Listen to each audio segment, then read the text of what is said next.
The hat at the right angle kind of looks like I only have one eye just because of the way the shadows are. Also, the hat's been sitting in the closet for 10, 15 years at this point in time. To a degree. So, One Piece. Also, I finally have a Barbie shirt I actually like. Better look at the shirt. I actually like this one. And it was on sale. So, this hat will not be in the entire video. But it is appropriate for the cover page of the video, for the cover page for the chapter. So, the cover page of the chapter is Robin and Crocodile. Well, it's Robin and a crocodile, a very fashionable crocodile. And it's Robin dresses a crocodile in a cute getup. And I do have to admit, it is a very cute getup. And the crocodile is wearing a Lacosta brand shirt, which is an actual brand in our world. So that's just pretty cute. So that means it's like it's an actual brand in the One Piece world as well. And this is actually a cap from Louisiana swamp boat tour around the the glades and everything like that there. And got this when I was in New Orleans when I was like 16. Technically, my uncle had to buy it for me, and then I paid him back. So, so thank you. And technically, it was an alligator boat ride, not crocodiles, but we still saw them, and it was still fun. So, it's the closest thing I had that was acceptable. The other hat that I have now that is acceptable for this.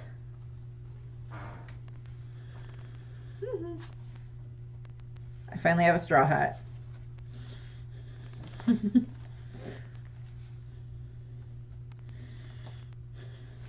Okay, not gonna wear that a lot.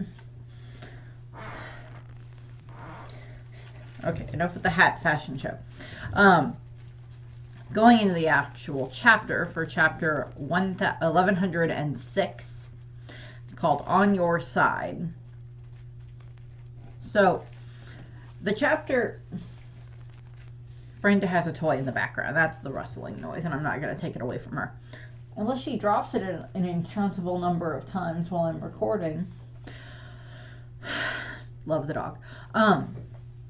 So the chapter starts kind of about right where we left off last time, except we're getting an outward shot of Egghead Island where we see this giant ship pulling up. Giant. We'll get to that. Pulling up. And, you know, someone is saying they're really going at it like the newspaper said. So these are probably the people on the island reading it, or people on the ship that have read it. And it's like, is the approaching ship friend or foe? And then we cut to the inside of the island where we see that Luffy has literally just digested all of the food instantly while the Marines are looking at him. They're just like, what the? He already digested all that food? He may gobble us up if we get any closer. Is he even human? And they're just like shouting and screaming and running away. And then there's explosions that are happening. And they're just like, hey, look out. Coughing and everything like that. There's just like, not good. We're surrounded by flames. Yeah. Now there's fire everywhere. Then we see Luffy start to smile. Get the Nika grin back. And his hair is coming back. And they're like, we can't stay on the island much longer. Pull together. Don't worry about him. Don't worry about him being an emperor. Let's get him into the sea stone cuffs on the count of 3. 1, 3, 2. Cut outside again. See lots of different explosions going on. I'm assuming there was an explosion where they had been trying to capture Luffy, and now those Marines have been shot up into the air. Because that's kind of what it looks like on the page. And we see, you know, all the other ships firing at Egghead. We cut back into Egghead, or we kind of see them, you know, keep firing, you know, keep blasting into the inferno, don't stop. And that kind of goes off of what I pointed out last time, is that, you know, all of the Marines on the outside are firing their cannonballs into the island itself.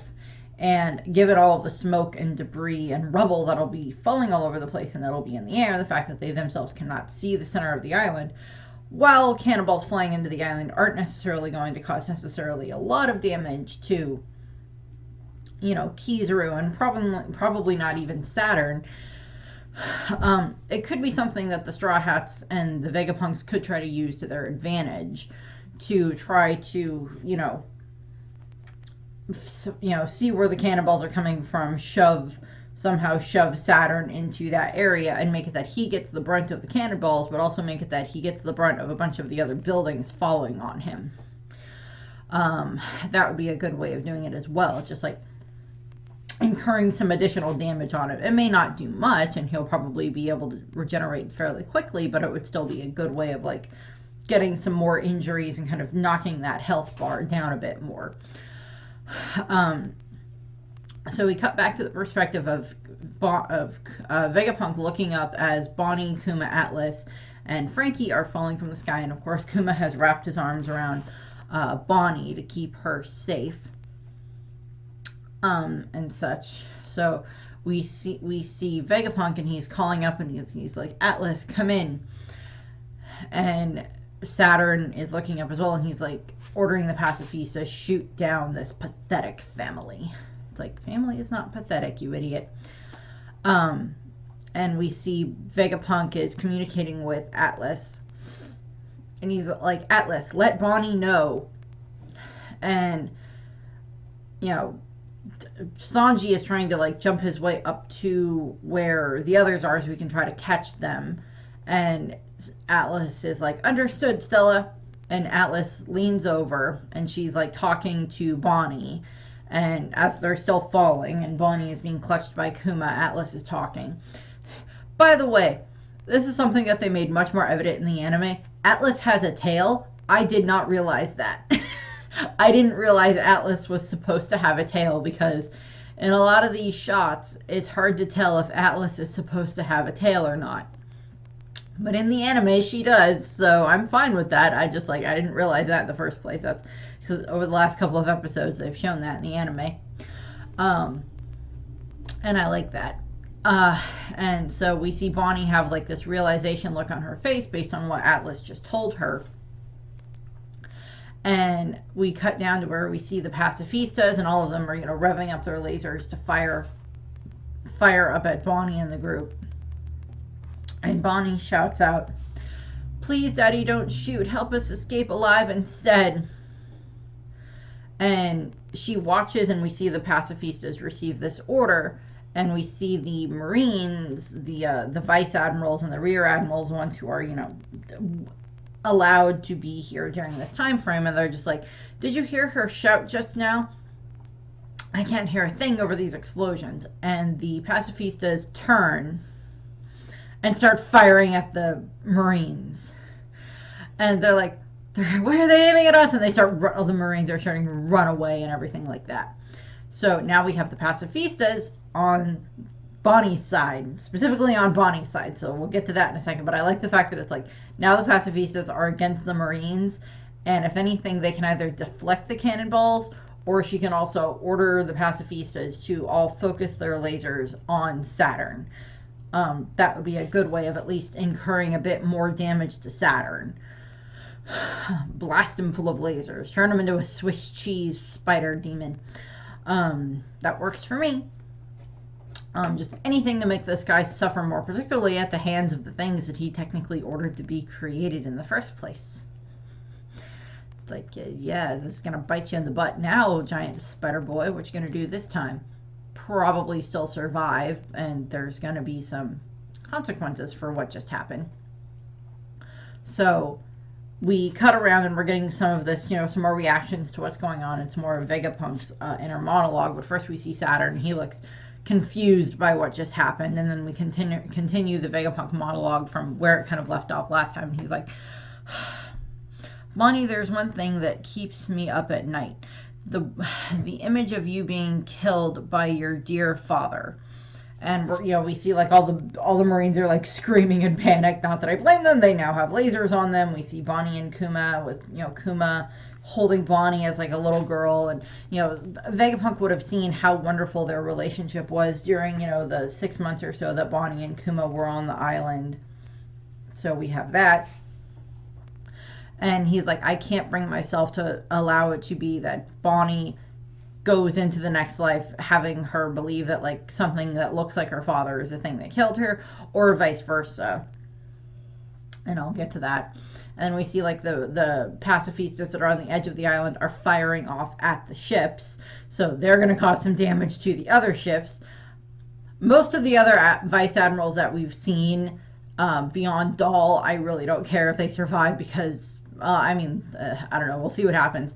I don't want Dahl to die. I like Dahl so far, but also we haven't seen anything of like her brand of justice. We just know she seems to be okay with having all of the Punk Hazard kids at her Marine base, and seems to get along okay with Tashigi, and seems to call Helmeppo a crybaby.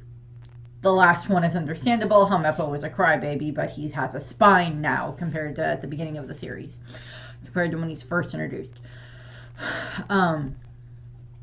And so we get more of the monologue from Vegapunk, and he's like, and Kuma, the idea of your precious daughter dying by your hand, I couldn't stomach such a tragedy.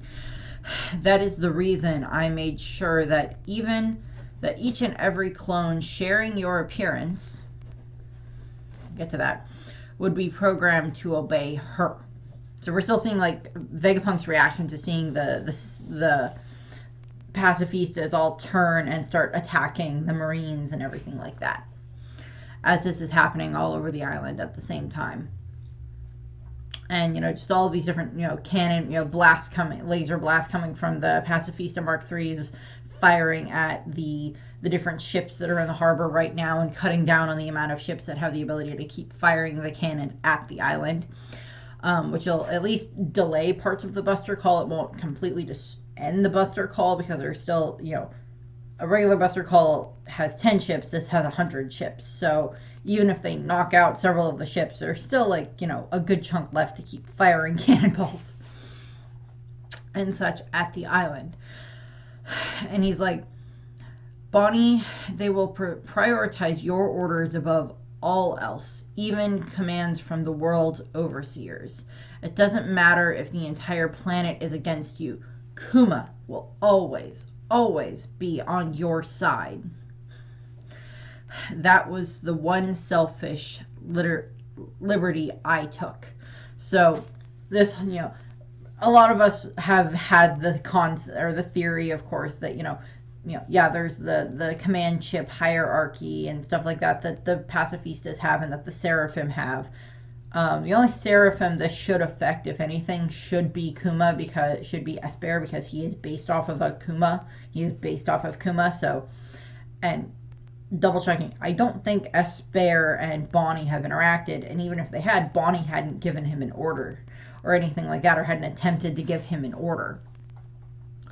But that should be something that Bonnie should, at least if they can get her inside the lab, and if they have the Seraphim with them, then she should be able to go over to Esper and maybe be like, well, he looks like my dad, maybe he'll act like the pacifista did, and she like gives Esper an order to be like, help us escape, and then Esper would click and be like, of course, Bonnie, whatever, and then they let him out of the bubble, and then he's able to help them.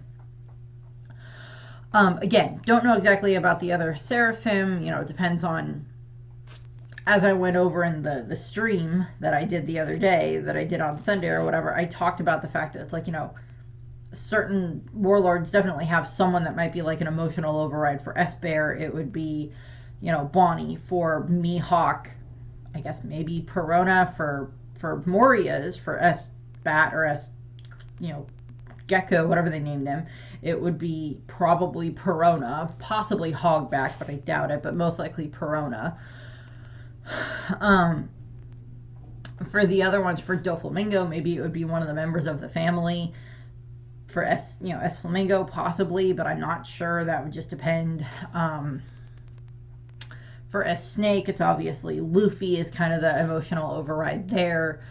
For Jinbei, I said for the S Shark, it would have been like Fisher Tiger, but Fisher Tiger's dead, and I can't think of anyone else that would be like elicit this same type of like an emotional overload on the Seraphim, on S Shark, and such. So there's some where it's like quite obvious of like who that person might be, and then there's other ones where it's just like not really that obvious.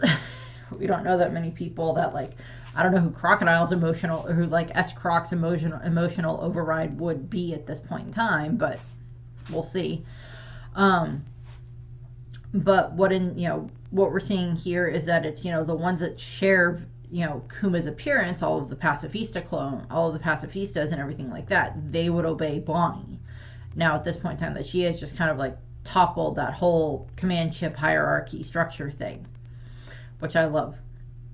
And then we see Vegapunk, and he's just like, and I knew this secret would have consequences. And we cut to where we see Saturn stabbing Vegapunk with one of the spider legs. And that is definitely a very, very definitely life-threatening injury on Vegapunk and such. And of course, Saturn has put together that Vegapunk just, betrayed me again, and now I've lost all of these pacifista that I can order around to this little girl because of this apple-headed scientist. And, so we see how angry that has made Saturn. And, it's again, it's like that same kind of angled shot of, when Saturn, was trying to pierce Kuma when he first showed up at the island to, protect Bonnie and everything. It's a similar angle to that shot. And of course, Vegapunk is in a lot of pain because of this, and he's also thinking a betrayal of this magnitude would be met with no mercy. So we just see how angry Saturn is, and when you see Bonnie shouting Vegapunk and everything, and I think it's Saturn that's just, no, it's Frankie that's like, damn it, Vegapunk, as they're falling from the sky.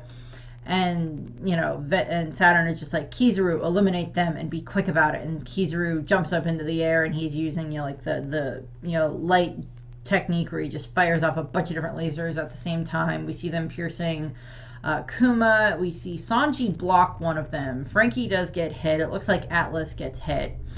So they're getting attacked.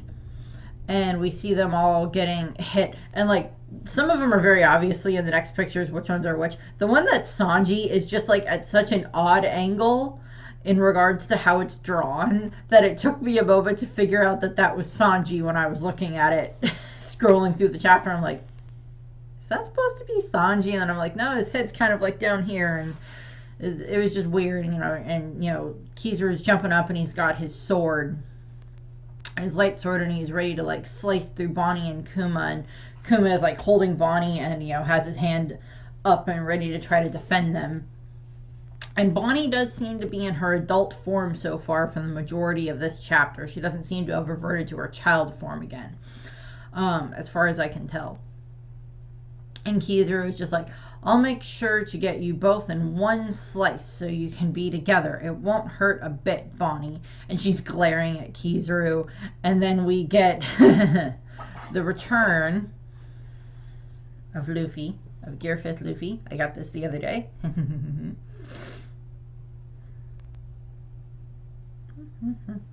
I'm just like, oh, wait till we get Gear 5th back into the manga, and then I'll pop him up. So we have Luffy pop up, and he just like giant hockey's up fist, punches Kizaru into a building. And he's just like, all of his laughing is going on. Like Bonnie's looking down at this as like Luffy's like arm is coiling up and around and everything. She's like, what was that straw hat? And they're, he's just like laughing on the ground. With the hands over his eyes, laughing and everything like that, like he was doing on top of Onigashima. And he's just like, after that snack, I'm at full power. And we see that the island is now, like, the ground is start wobbling and such. So it's like Luffy, like he did on top of Onigashima, is turning the ground into rubber. And he's like, let's have some fun. And we hear the the, you know, the drum beat, the, you know, drums of liberation going in the background, and like, so the group is able to land on the ground safely because it's rubbery, so it's not going to be as hard as a, you know, as hard as it was before. And Sanji's like trying to make sure everybody's okay. I think Sanji probably got hit by one of the lasers, but it wasn't anything major. It looked like he blocked the main one that was aimed at him. Outside of the island, we see the ships, and Zoro's like, is it me or is the island shaking? Who cares about that now? Just somebody stop the pacifista! Yeah, they're panicking. Saturn is still glaring. Kizaru is on the ground rubbing his head again. I mean, like, he didn't get brain-fisted this last time with this last, you know, punch, but it still probably hurt a lot. And we see Bonnie has run over to Vegapunk, and she's trying to, like, you know, cover the, you know, staunch the bleeding and everything like that. One of the things I would think maybe that happened while Bonnie was on Egghead, Bonnie and Kuma were on Egghead with Vegapunk while she was being treated, is Bonnie seems like an exceedingly curious child, and she probably was, you know, running around a lot on the island, like asking a bunch of questions about different things, and maybe she asked him about different types of, well, how do you make a owie stop bleeding, or how do you do that type of stuff? And maybe she asked that of Vegapunk or one of the other doctors or something like that that would have been on the island. And, you know, maybe Vegapunk and them, you know, told her, you know, well, this is kind of how you can, you know, stop bleeding or something like that. So maybe Bonnie was interested, and she has had the want to be a pirate for so long. Maybe she's like, well, maybe I can't be a doctor, but maybe I can at least try to learn how to treat basic wounds and stuff like that. So maybe she's at least maybe she thought of that at some point while she was, you know, running around on the island. You know, she was there for like 6 months, so she probably had some questions that needed to be answered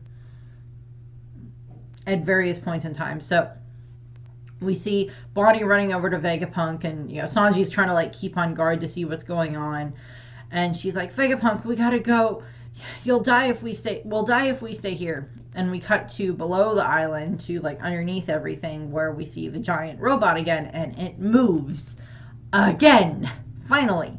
So, and we see, like, the, you know, the automatopoeia for, like, the drum beat going on in the background for the drums of liberation. So this thing definitely is responding to Luffy, and I think that's the reason it hasn't done much moving, is because, you know, the last time Luffy was in Gear 5th, we saw that it started to move. And then it seems to have stopped because Luffy's Gear 5th stopped, because, like, the drums of liberation stopped. So this giant has started moving again.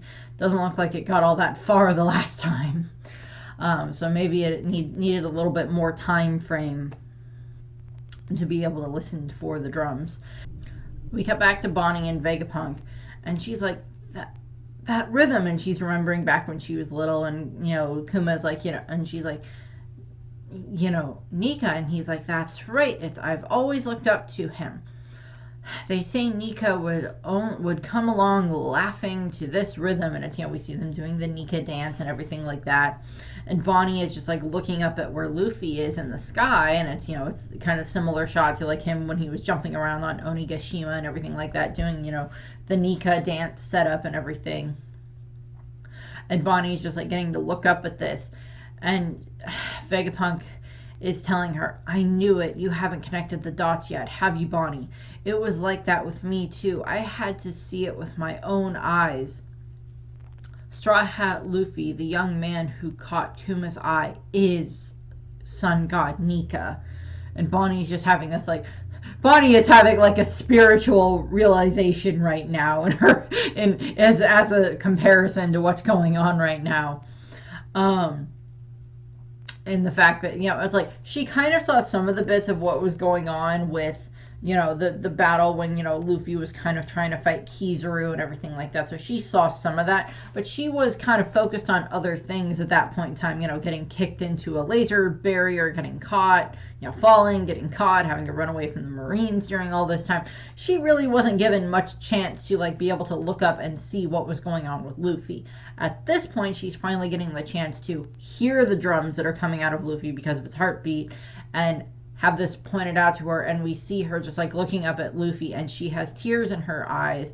And I think instead of them being these tears of sadness that we've seen her crying so many times this arc and through the flashback and everything like that, these are going to be tears of joy, of a type of like tears of realization and joy, because it's like, several chapters earlier, Saturn's like, your faith in Nika is wavering, and that's why your powers aren't working, because you're losing faith in him and everything like that.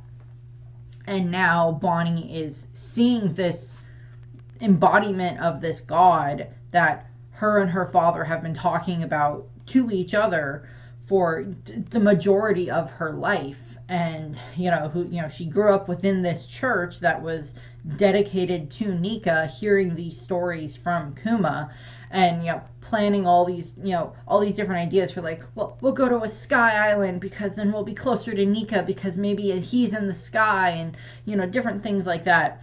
And and then also she's having this realization that, like, she's been running around with Luffy on this island for the past day or so. They stuffed themselves at the food machine, and she argued with him about some stuff, and then, like, with, like, when he got her father's name wrong and everything like that, and, like, all of that stuff has, like, happened within a very short amount of time during this time frame that she's been interacting with Luffy. And even then, okay, that's one thing they did not show us in the flashback. That's one thing it occurred to me. They didn't show this in the flashback, because so we know that Kuma was on Sabaody when everything happened 2 years ago there, just before the time skip, with Bonnie there and all the other supernovas and everything like that. And we know that Kuma saw Luffy punch Charlos through, like, looking down through the glass ceiling of the human auction house. So we know that he saw that. I don't know. I don't remember seeing. I don't think we saw this in the flashback from Kuma's perspective, as if he knows that Bonnie saved Zoro from being shot by Charlos, aka saved Charlos's butt from getting sliced by Zoro. And I don't know if he saw that, if he bared witness to that. I don't know if that wasn't in the flashback. I would like to think that maybe that was in a flashback where, like, he sees Bonnie protect Zoro and, prevent Zoro from attacking Charlos and everything, and then, kind of saving Zoro's life in that regard. And also, I don't know if Bonnie and Zoro have really interacted that much. I know that they were in the same room when they were all, like, eating pizza together, at the beginning of this day, but I don't know if like Bonnie and Zoro have really had a chance to, like, actually talk, where Zoro's like, hey, aren't you the pipsqueak that shoved me to the ground and covered me in ketchup back on Sabaody so I didn't cut off the head of that celestial dragon who was being an a-hole? Bonnie's like, yes, I was. And he's like, okay. Well, your actions were slightly all for naught, given the fact that not, 2 hours later or whatever, Luffy punched same celestial dragon in the face. But, it's just like, I don't know if, we don't know if Kuma saw that happen, where Bonnie saved Zoro from being, from having that, conflict with Charlos. I don't know if like, Kuma saw that. I would like it if he did. That wasn't something we saw in the flashback. That would have been an interesting, moment where he's like, good girl, brave girl type of thing, standing up to a celestial dragon type of a thing in that regard. But, like, what's going on here is just, like, Bonnie is having this realization. It would be very similar if, if you're anyone who is religious and you're actually going through and, like, you end up actually meeting, said god or goddess, depending on your religion, and you end up meeting them, and you're having this realization that you kind of spent the last day or so palling around with said god and everything like that, and, like, just treating them like a normal person, and they treated you like a normal person type of a thing. That's just, like, one of those things there where it's just like Bonnie's having that realization. And, we see Luffy smiling and laughing, and we cut to Kuma, and Kuma's, like, seems to be, there's not really much of a reaction, unfortunately, because, like, it's also, Kuma's not actually being able to fully understand what's going on. He's just, like, on the base instinct of protect Bonnie.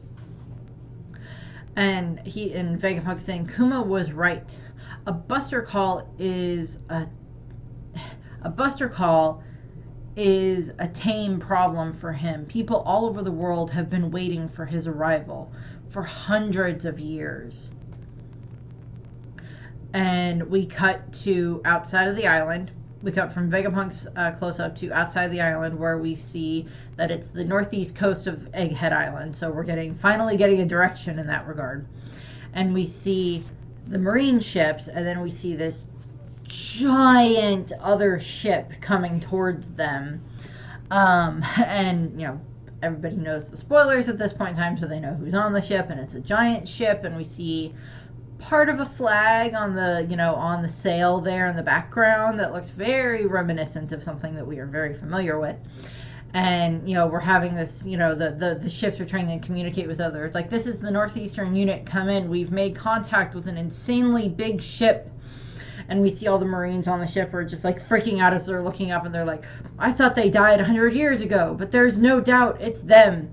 And they're like, why aren't they stopping? What the heck are they even doing here? We're gonna crash. And it's like the ship is getting closer and closer, and like the Marines are just freaking out, and it's just like they're coming right for us, and the ship is just keeps going toward them and everything like that, and they're just like, fire, and they're like, damn it,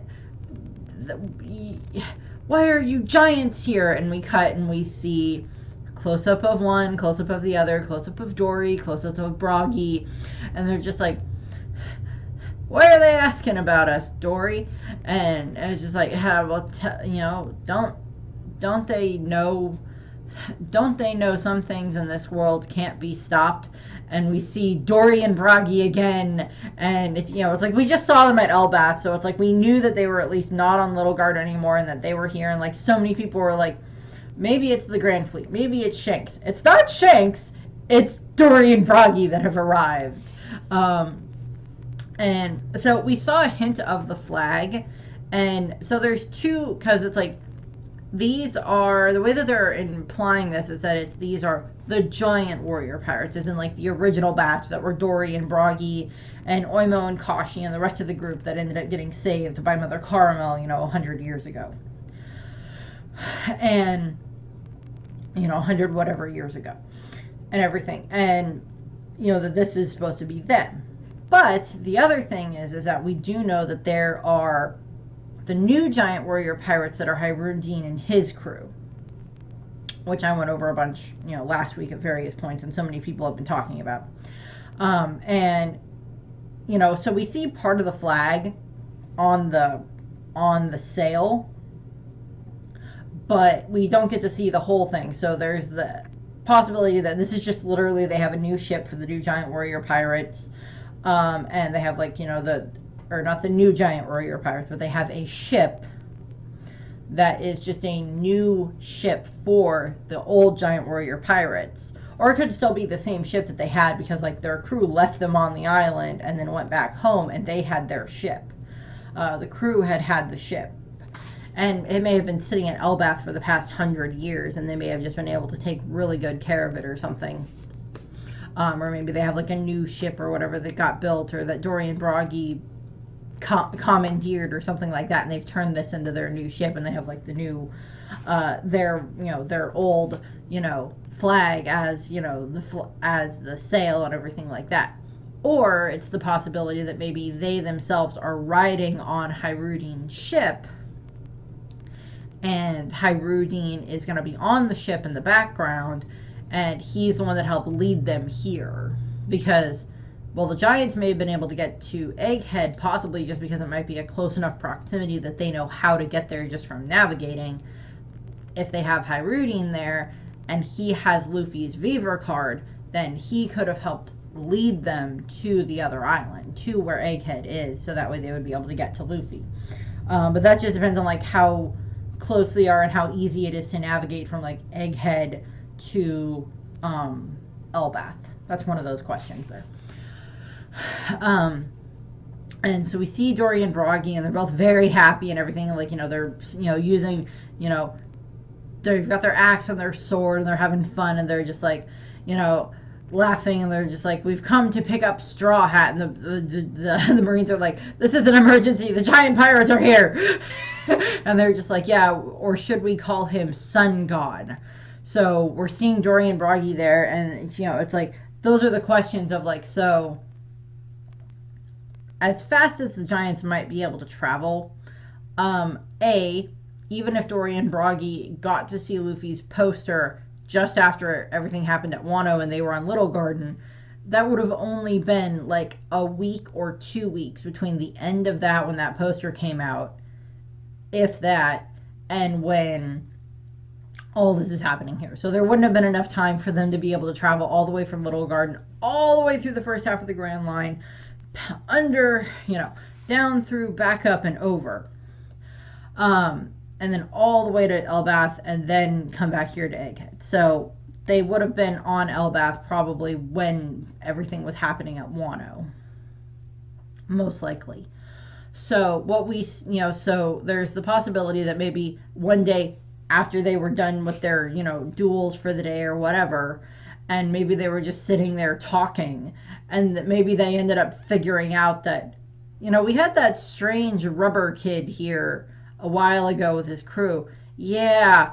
Was there anything that seemed odd about him in this regard? Maybe they put 2 and 2 together and maybe they figured out, oh my god, he's Nika, based on because Dorian Broggy are over 100 years old. They're 150, less than 200 years old. I don't remember exactly, but they're less than 200 years old. And they would have, even being on the island for that amount of time, for the 100 years for their duels, they would have been doing probably other points in time where they were talking and everything like that. Because it's just if we're not dueling, it's not like we can't sit and talk to each other. That type of a thing. You get lonely if you didn't. But they also would have probably grown up, it's they're from Elbath. They know the stories of the Sun God. They've been part of the different fasting experiences and rituals and everything like that we saw in Big Mom's flashback on Elbath. And they would have had those while they were growing up, and they would have been familiar with that stuff, and they would have known Fallbeard and Mountain Beard and everything like that. They would have been familiar with them. They probably were their heroes while they were growing up, would have been those two. And, they probably had stories from even previously. And given the fact that how long giants live, them being able to pass down a story from, father to son to grandson to great-grandson would be a lot less of a generational, maybe 4 generations over the last 800 years, 4 or 5 generations, as opposed to human generations over the last amount of time, where there's a lot more generations in them simply because giants live so much longer than humans do. And maybe Dorian Broggy grew up on stories of Nika, of the Sun God. And, maybe they hadn't put 2 and 2 together about Luffy beforehand, but maybe once they were at Elbath, once they were able to return to Elbath, either because they finished their duel or they postponed their duel or something came up and they're like, hey, we got to go back home now. And they get back home. Oimo and Kashi found them. I don't know. But they get back home and maybe it's Shanks that explains to them what happened and they're like, okay, we're going to go get Luffy now. Or it's just they figured it out on their own, possibly, based on whatever else, maybe based on Luffy's new bounty poster or something like that. Maybe they figured it out and they're like, we're gonna go get Luffy, or based on stories that maybe they heard from Hyrudine and Hyrudine told them about what happened at Dressrosa, and they're able to put those comparisons together. And maybe the giants know a bit more about the will of D than maybe they've led on over the time frame over the different giants that we've met. I mean, Saul has the will of D, plus Saul is on the frickin' on Elbath. And Dorian Broggy, maybe they themselves didn't know Saul. Again, I'm blanking on how old Saul is supposed to be. But if Saul and Dorian Broggy were maybe on the island at the same time when they were younger, before the whole duel thing happened, then that would explain some stuff. Maybe they knew each other, and then now it's they find Saul in the library and they hear about all the books and everything from Ohara, and they've, Saul has managed to put some information together, and they explain about Luffy and everything, and they're just like, he's the sun god, go get him. And now they're on their way to Egghead to help. So at the very least, Dory and Broggy are, they've arrived at Egghead. They're taking out a bunch of the different marine ships that are there, and gonna cause some problems with that if they can make their way onto the island, and get to where Luffy and the others are, and get to where Saturn is. Again, I think I saw this in a Randy Troy video. Saturn getting squished would be amazing, but it's also like I've seen it in other iterations, because it's like Saturn is an insect, and all he does is treat everyone who is not a Gorosei or Im as an insect. That's all he sees them as.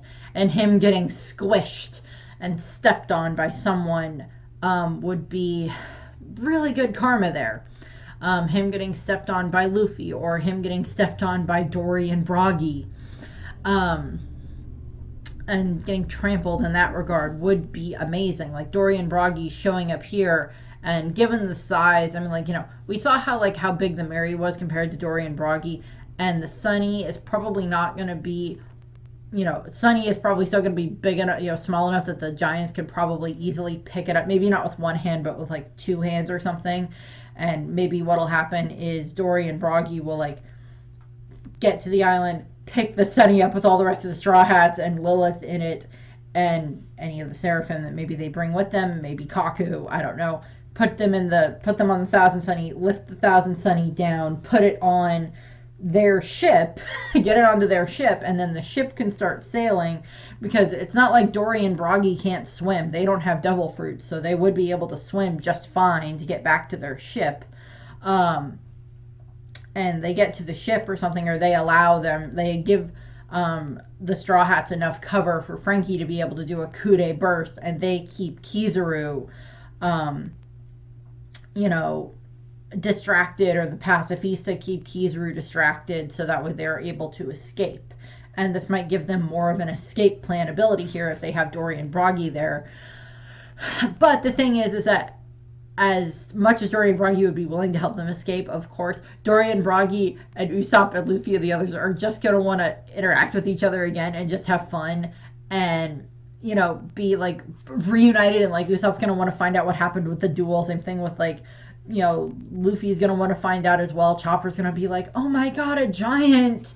Because is this the first giant if Dory and Broggy interact with the Straw Hats? Because Chopper was not with them on Little Garden. That's the whole reason they ended up at Elbaf, ended up on Drum Island, is because they had been at Little Garden and Nami got bit, so he hasn't met them.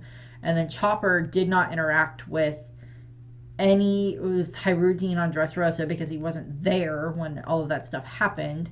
Some of the Minks were big, but still not the same thing. Some of the characters in Wano were kind of big, but none of them were like full-on giants.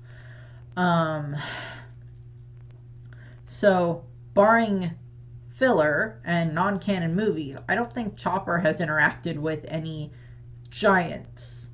He's interacted with Big Mom, but she's not officially a giant, so there's a difference there. But it would, so Chopper interacting with them, and Robin hasn't really interacted with Chopper he didn't really interact with Ormo and Kashi either. Usopp was the main one that interacted with Ormo and Kashi while they were on Enies Lobby and whatever, and when they were leaving Water 7 and everything. So some of the Straw Hats haven't really interacted with giants all that much beyond Oars. But Oars is an exception to the rule because A, he's an ancient Oni type giant, B, he was a zombie, and C, he was an enemy at the time. So that doesn't quite count as like actually getting to interact with like friendly giants in this regard. So, and like Frankie would be amazed by giants as well and everything like that, and like Zoro would be like, hey, Zoro and Sanji would be like, hey, I remember these guys and everything like that. Like Nami would probably be pretty happy to see them as well.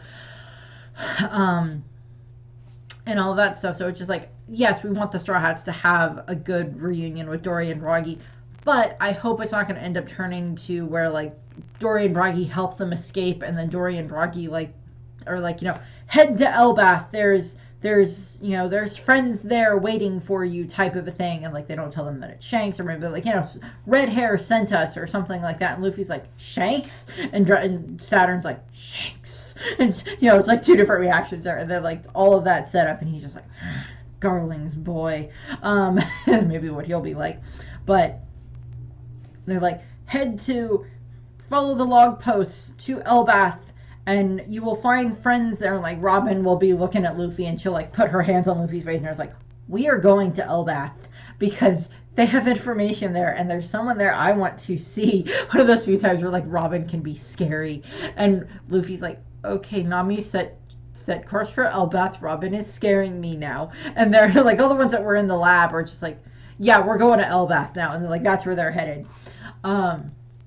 Because it's like, well, those are the two options that are still on the log post. Unless the log post has reset, they should still be able to find their way to Elbath and make their way there, and then sail through the wreckage of a kid's ship. But like them getting to Elbath, but like Dory and Bragi hopefully being able to help them get there would be amazing, and then like getting to find out what happened with the duel and find out all of this other stuff, and just interact with Dory and Bragi a whole bunch for the first time in like so long. In that regard, that would be wonderful. It's just like Dory and Bragi are amazing, and I do love them, and I'm like so happy that they are back in the story now beyond just like a cover page or a flashback. But like when we get to this in the anime, and we get to like when in the anime when like Dory and Bragi finally get to Egghead in this regard, there's gonna be like flashbacks of like Little Garden, and we might get some like reanimated some bits from Little Garden just because it's been so long since we've been at Little Garden, that it would be nice to get some reanimated stuff from that part of the arc.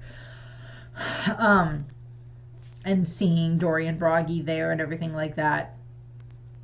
And again, well, what would be awesome also would be just seeing them do like their giant, sword and axe attack that they did on the giant goldfish. Them doing that on Saturn. Oh, that'd be good. That'd be good retribution there. I mean, like Saturn personally has probably not wronged them, but just given every effed up thing that Saturn has done that we are now aware of, Dory and Bragi just like doing their giant Elbath double technique attack and just it going right through Saturn and causing him so much damage, and just having him to take so long to like regenerate from that and everything. That would be wonderful to have that as something that happens there. So that'd be great. Don't know if that's going to happen, but that'd be fun. But that's what I have here for this chapter. There is a break next week, so next week on Friday there will be another Black Clover video where I talk about another leader, ruler setup for that. And then hopefully the week after that we'll have the next chapter. We'll have 1107. And we'll find out what happens there. So that's what I have. I thank you for watching. I hope you enjoyed the video. I hope you have a nice rest of your day. Bye.